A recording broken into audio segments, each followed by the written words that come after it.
Hello there, friends. It's Jimmy Maverick. Welcome to another edition of the Fantasy Maverick podcast. Today, we are going to talk about the optimal position build for your fantasy draft. How many of each type of player should you be targeting in your fantasy draft this season? Let's do it. Listen up.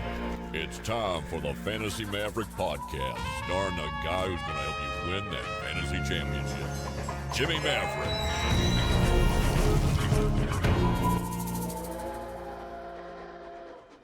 Hello there, friends. It's Jimmy Maverick. Welcome to another edition of the Fantasy Maverick podcast. And today we are going to talk about the optimal position strategy for your fantasy draft to make sure you draft the right amount of players at each position for the upcoming season. Now, before we do that, I just wanted to remind you, if you haven't done so already, please give me a thumbs up, leave a comment, share this with your friends, and of course, subscribe. All those things really help me out in increasing my visibility on YouTube. I do appreciate it. Thank you so much in advance for doing that. So, let's talk about your typical fantasy football build, which is, in most cases, it's going to be one quarterback, two running backs, two wide receivers, a tight end, a flex, a kicker, and a defense with 6 bench slots. Total of 15 spots. How should you be targeting each position, and how many of each position do you need to get? We're going to go over that right now. So first, let's start with the easiest positions that you can get in fantasy football. It starts with the kicker. The kicker should always absolutely be your last pick in the draft. Do not take a kicker early. There is virtually no strategic benefit to taking a kicker early. Last year's number one kicker was Jason Sanders of the Miami Dolphins, which is interesting because he was not drafted last year. So just consider that. But the number 12 kicker last year was Will Lutz of New Orleans. Now, Jason Sanders got 172 fantasy points. Will Lutz got 135 fantasy points. That means that there was only a difference of 2.3 points per week between the number one kicker and the number 12 kicker in fantasy football. Again, there is virtually no advantage to taking a kicker early. There just isn't. And the other thing is, the reason why you only need to take one kicker is because every week there's going to be approximately 20 kickers on the waiver wire for you to pick from if you don't like the one you got. It is super easy to find a very suitable replacement during the season. So don't bother with it. Don't worry about it. Take one kicker at the very end of your draft. That's all you need to know. Just one. Now, the next easiest position to roster is the defense. And again, you only need to roster one. Do not take a second defense in these kind of leagues. Again, it's because on any given week, you're going to find that there is approximately 20 defenses on the waiver wire to choose from. And defenses are very much dependent on the matchup. And that's why I typically just stream the defense position. When I'm looking at defenses, here's what I'm looking for. I'm looking for someone that has a great early season schedule, like the first 2 or 3 weeks of the season, where they've got great matchups with lots of opportunities for turnovers and sacks. And those are the defenses that I choose. Now, again, the difference between the number one defense and the number 12 defense on a given year is just a little bit about the same as a kicker. The number one defense last year was the Rams, who got 151 fantasy points. The number 12 defense was the New England Patriots, who got 108 fantasy points. The difference from that, again, 2.68 points per week. That's it. Between the best and the worst starting defense, that's it. And if you stream, you can actually do better than just rostering one defense and rolling with them the whole year. Again, very much matchup dependent. So who am I targeting this year? Well, first of all, the defense should be your second to last pick. Don't take a defense early. Again, there's no advantage. You don't get any advantage from taking, a big name, from taking the Rams early or taking Baltimore early. There's just not that much of an advantage to it. I am personally targeting Buffalo, Denver, or the Vikings at the very end of my fantasy draft. Buffalo's first 3 weeks are Pittsburgh, at Miami, Washington.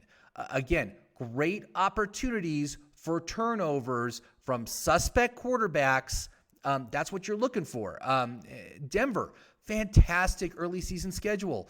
At the New York Giants, at the Jacksonville Jaguars, then the New York Jets at home. Talk about a gold mine for turnovers with those quarterbacks. It is rock solid matchups for the first. That's why I'm getting Denver in essentially every draft I'm doing right now, because I love that early season schedule so much. Also consider the Vikings, who are at Cincinnati, at Arizona, and then the Seahawks at home. Not quite as good, but again, these are defenses you can get at the very end of your draft. They are available at nearly every single draft I do. They are available right at the end. You don't have to worry about it. Don't bother with the higher ranked defenses, because again, the benefit is minimal on a week-to-week basis. You need to make up these points with other positions. And just to give you an idea of why it's so meaningless, this 2.3 or 2.6 points per week, the difference between the number 1 running back and the number 12 running back was 10.7 points per week. That's substantial. That is a lot. So don't worry about these two positions. Last 2 picks of your draft, take whatever is available. Now, moving on. The next deepest position is quarterback. Now, it's not quite as deep as the defense or the kicker, but on any given week, you're going to find approximately 16 or so quarterbacks available on the waiver wire. Now, I am not the kind of person that just wants to stream a quarterback. I'm not there, but I can see why you would. I can see the strategy related to that. And it's just because it's a very deep position. Very easy to pick someone up off of waivers. And although the difference is pretty substantial, between the number 1 quarterback and the number 12 quarterback, number 1 last year was Josh Allen, who got 406 points. The number 12 quarterback was Matt Ryan, who got 293 points. That's a difference of 7 points per week. So it's more substantial, so it is riskier to stream quarterbacks. Of course, you can go out and get yourself an elite quarterback. You spend that early pick. I'm only inclined to do that in smaller leagues. I like to wait. And the reason is because each of the past 3 seasons, the number 1 quarterback has been gotten in the quarterback 8 to 12 range. Last year it was Josh Allen. The year before it was Lamar Jackson. The year before that it was Patrick Mahomes. So who are the guys that are currently going in that range? And it's guys like Justin Herbert or Tom Brady. There's really good options there. There's also Joe Burrow just outside that range, Trevor Lawrence right outside that range. So there are some high upside play quarterbacks that you can get later on. And when you're in a larger league, when you're in a 12-team or larger league where depth is super important, I like to wait on the quarterback. Wait as long as you can. And there's many times that I've waited. I've watched all 11 other teams get their quarterback. I can go 2 more rounds, and then I can get someone like Stafford. I'm totally fine with that. Or Burrow. Again, it's a very deep position. The way quarterbacks play is the top few are substantially better than the rest. But then it kind of plateaus out. And when you get to like the quarterback 6 to the quarterback 16, the difference on those players is about 1 to 2 points per week. It's not that much. So if you're not going all out to get yourself an elite option, just wait. Get a nice mid-round pick or wait for one of these late-round guys. There's really good options at all points of the fantasy draft, but you only need one. Don't draft a second one. And there will be decent options that you can stream off the waiver wire on any given week. Just know that for the upcoming season. Now, the next position is, again, you only want to get one, but it's for a completely different reason than these other 3. These other 3, super deep, super easy to get a suitable, startable option on a week-to-week basis. The tight end position is the thinnest position in the NFL. And really, it's basically very, very top-heavy. You've got the top 3 options, the elite options. You got Kelsey, you got Kittle, you got Waller at the top, and then everybody else. And just to give you an idea of that, last year, the number 3 tight end only had 52 receptions, and that was Robert Tonyan. So, again, he's just – and the reason why he was the number 3 tight end is because he got he got touchdowns. He got 11 touchdowns. And touchdowns are the hardest thing to predict for fantasy football. They're the least sticky stat that you can consider when taking a guy. And the problem with the tight end position is that it is filled with guys that are going to get you 50 catches for 500 yards and 5 touchdowns. That's going to be their season-long stats. And when it comes to those players, they are absolutely worthless for fantasy unless you happen to start them on a week they get a touchdown. That's what it comes down to. So when it comes to tight ends, just roster one. You only need one. And the reason is because that second tight end that you would draft is not going to be any better than any guy you could pick up off of the waivers. So that's just what it comes down to. And on any given week, there's probably going to be 16 to 17 tight ends available. And you'll be able to know which defenses are the worst against the tight end position, and then you start that tight end. A couple years ago, it was the Cardinals. The Cardinals were the absolute worst against the tight end position. They got torched every single week, and what I ended up doing was just streaming whatever tight end was playing the Arizona Cardinals. I would pick that tight end up and I would play him, and it worked out very well. But again, with the tight ends, you just don't need to draft two. It makes no sense. You definitely need to focus on the wide receivers and the running backs when it comes to the rest of your roster. So here we are. We're 4 positions in. You're only drafting 4 players total: 1 kicker, 1 defense, 1 quarterback, 1 tight end. Now the next 2 positions are again, the most important for fantasy football. But the first one I'm going to talk about is the wide receivers. And the reason is because the wide receiver position is absolutely the deepest position. It is the easiest to get yourself startable options for your fantasy league. And so what I say, the optimal strategy for wide receivers is it's the number of wide receiver slots you have, plus the number of flex slots, plus 1.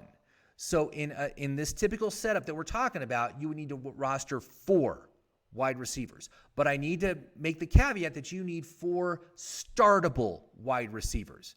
Now, the good news is because the wide receiver position is so deep, and really from rounds 4 to round 8, there are so many excellent startable wide receiver options in that range that you will be able to roster this position just fine. I also like the fact that the wide receiver position is generally much more durable than the running back position. So that's why you don't need to roster as much. And your ability to get a decent emerging option off the waiver wires is greater than running backs. So I want to just talk to you about last year. Now, last year, this is why you don't need to go in heavy on wide receivers early, okay? Last year's round 4 through 8 was loaded with the following players. Here's players you can get in the 4th round last year or later, 4th to 8th. Calvin Ridley, DK Metcalf, Stephon Diggs, Adam Thielen, Tyler Lockett, Robert Woods. They were all in that range. You also had rookies, CeeDee Lamb, Justin Jefferson, Chase Claypool. A couple of those were in the 4 to 8 range, but Chase Claypool was mostly undrafted. He was a guy you could have picked up off of waivers for the most part. Late round players, Robbie Anderson, Curtis Samuel, Cole Beasley, Nelson Aguilar. These were guys that you could get in like the 11th through 15th round last year. So this is what I'm talking about. There are plenty of fantastic wide receiver options available through the draft. Get yourself 4 startable players in this sort of build. And then what I like to say is maybe if you want, speculate on a 5th pick late.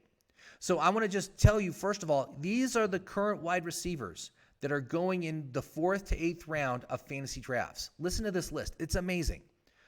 Chris Godwin, Amari Cooper, Julio Jones, DJ Moore, Cooper Kupp, Tyler Lockett, Deontay Johnson, Adam Thielen, Brandon Ayuk, T. Higgins, Kenny Golladay, Jamar Chase, Odell Beckham Jr., Chase Claypool, Robbie Anderson, Courtland Sutton, Juju Smith-Schuster, Jerry Jeudy, Tyler Boyd, Michael Thomas, Devonta Smith, DJ Chark, Antonio Brown, Brandon Cooks, Deebo Samuel.